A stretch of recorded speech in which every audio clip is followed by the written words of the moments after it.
20 years of federal oversight is about to be sharply reduced. It all stemmed from a scandal involving a group of rogue officers. Now, they were known as the Riders. The four were fired in 2002 after a class action civil rights lawsuit claimed they beat and planted evidence against black men. The department agreed to 52 reforms to settle the lawsuit. Just one remains outstanding, and that's what the Federal Monitor will focus on from here on out. Why the Riders matter? The Oakland Riders scandal stands as one of the most notorious cases of police misconduct in modern American history.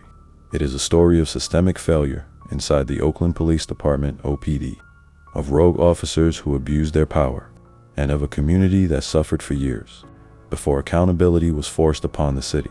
More than 2 decades later, the scandal remains relevant because its consequences are still unfolding. Oakland's police department has spent over 20 years under federal oversight, a rare and striking example of how misconduct can fundamentally reshape an institution.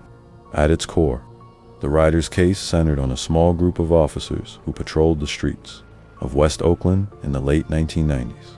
Officers most prominently Frank Vasquez, Clarence Chuck Mabinag, Jude C.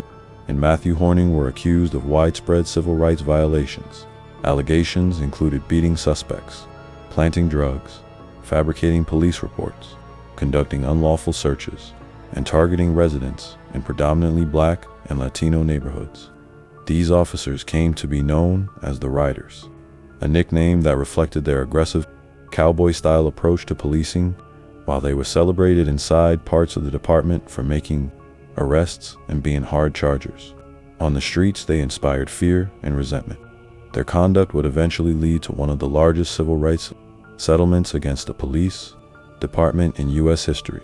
The scandal broke publicly in 2000 when a rookie officer named Keith Batt reported what he had witnessed while working alongside the Riders. Batt's testimony to internal affairs investigators described an entrenched pattern of misconduct that, if true, revealed not isolated incidents, but a culture that tolerated and rewarded such behavior. His decision to come forward triggered a cascade of investigations, criminal charges, and lawsuits. In 2000, 4 officers were criminally charged. The most prominent, Frank Vasquez, identified as the ringleader, fled and has never been found, making him a fugitive to this day. The other 3 faced lengthy trials that resulted in a mix of acquittal and hung juries. None were ultimately convicted, but the proceedings exposed the depth of misconduct claims and further eroded public trust in OPD.